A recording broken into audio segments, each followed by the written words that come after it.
Gentleman, जब तक अपनी लाइफ नहीं जी सकोगे, एंजॉय नहीं कर सकोगे, जो काम कर रहे हो उसके अंदर आपको एंजॉयमेंट कभी नहीं होगी। चैलेंजेस के ऊपर जब बात आती है, मेरा ख्याल से जब वेस्टीज शुरू हुई थी, किसने ये नहीं सोचा होगा कि एक इंडियन कंपनी मल्टीनेशनल्स को इंडिया में पीछे छोड़ देगी, राइट? चैलेंजेस हमेशा बहुत रहे। मेरे लिए एक किताब लिखी गई थी when I was 50 years old।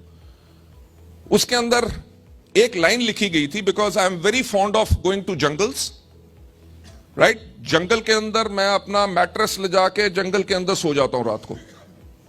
वहां पे कोई कहता है लेपर्ड है, कोई कुछ है, मेरे को कोई डर नहीं लगता। उस किताब में यह लिखा हुआ था कि Gautam says that I don't fear death, right? कि मुझे मौत से डर नहीं लगता। He says if I don't fear death, I don't fear anything. मैं वही आपसे कहूंगा, वर्स्ट लाइफ में क्या होगा? चले जाओगे, राइट? घर वाले भी 2 दिन रोएंगे, तीसरे दिन वो नॉर्मल लाइन पे आ जाएंगे। जिस दिन आपकी डेथ होगी, ऐसा तो नहीं होगा कि घर वाले उस दिन खाना नहीं खाएंगे। 1 घंटा रोने के बाद जब भूख लगेगी, खाना तो वो तब भी खाएंगे, राइट?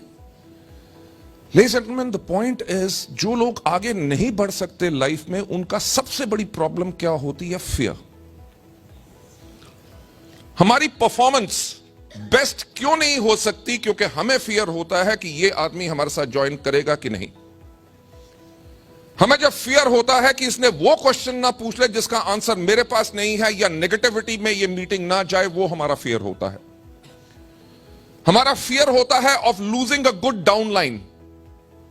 तभी डाउनलाइन की गलत आदत हो तब भी हम उसको करेक्ट नहीं करते, because we are afraid, right? So the major point is, life के अंदर चैलेंजेस हमेशा आएंगे, हमारे पास हमेशा आए। द पॉइंट इज, जब आपका फ्यूचर सिक्योर है, आप एक सही रास्ते पे हो, what ever challenges those who might come, आपको कभी डरना नहीं चाहिए। मेरी लाइफ की एक सक्सेस का मंत्र जो है, जो कहते हैं ना कि मेरे पास अभी हमेशा अपॉर्चुनिटीज आती हैं, राइट? मेरे पास जो भी अपॉर्चुनिटी आती है, मैं सिर्फ उसके ऊपर ये एक चीज सोचता हूं कि इसका वर्स्ट सिनेरियो क्या हो सकता है। या तो आदमी आएगा या तो नहीं आएगा, या तो आएगा काम करेगा या तो नहीं करेगा।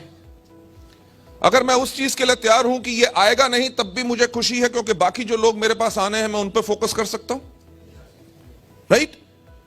आज नहीं आएगा, आज के 3 साल के बाद आएगा, उसके ऊपर भी मैं फोकस कर सकता हूं। So your focus can be a long term focus, your focus can be a short term focus, your focus can be an immediate focus, कि जो आज आपको क्या करना है और आपको आज के 1 हफ्ते के बाद क्या करना है, आपको 1 साल के बाद क्या करना है। Those are different kind of focuses जो आपके पास रहने चाहिए।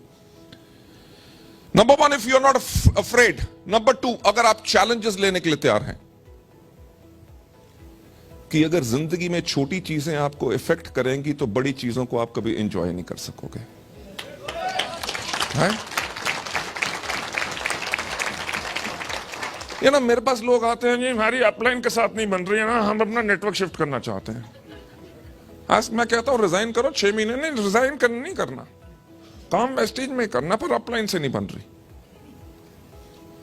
आई टेल देम, अगर आपको अपलाइन इतना इफेक्ट करेगा तो आई कैन अश्योर यू कि कभी आपका बिजनेस आगे नहीं बढ़ सकता। वाई? बिकॉज आप मूव कर रहे हो एक चीज पे जिसको मैं कहता हूं डिसएडवांटेज मूव। आपके अपलाइन का पर्पस क्या है? To educate you. इस दुनिया में हर एक पर्सन के पास स्ट्रेंथ्स हैं, हर एक पर्सन के पास वीकनेसेस हैं। मेरे पास स्ट्रेंथ्स हैं, और जो मेरी वीकनेस है वो नहीं बताऊंगा, राइट? वाई? बिकॉज किसी भी पर्सन का पर्पस क्या होता है? जिस आदमी के पास स्ट्रेंथ्स हैं, हमें उससे स्ट्रेंथ लेनी है, उसकी वीकनेस के ऊपर फोकस नहीं करना। कभी अपने अंदर झांक के देखा आपके अंदर कितनी वीकनेस है? आप अपलाइन को कहते हो कि मुझे मौका दो बोलने का, कभी उसको आपने जाके कहा ये मेरी लिस्ट है वीकनेसेस की, कभी इस पे इंप्रूव करो? उसको आप हाइड करते हो, and that everybody does. But a person जो अपनी वीकनेसेस को ओवरकम कर सकता है, वो पर्सन है जो एक्चुअली लाइफ में ग्रो करता है।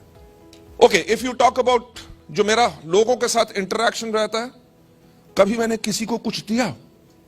कुछ नहीं दिया except for hope, except for guidance. जो आज के दिन पे आप चेक कमा रहे हो और जो आगे आपके चेक होंगे वो आप लोगों की एफर्ट के करके होंगे।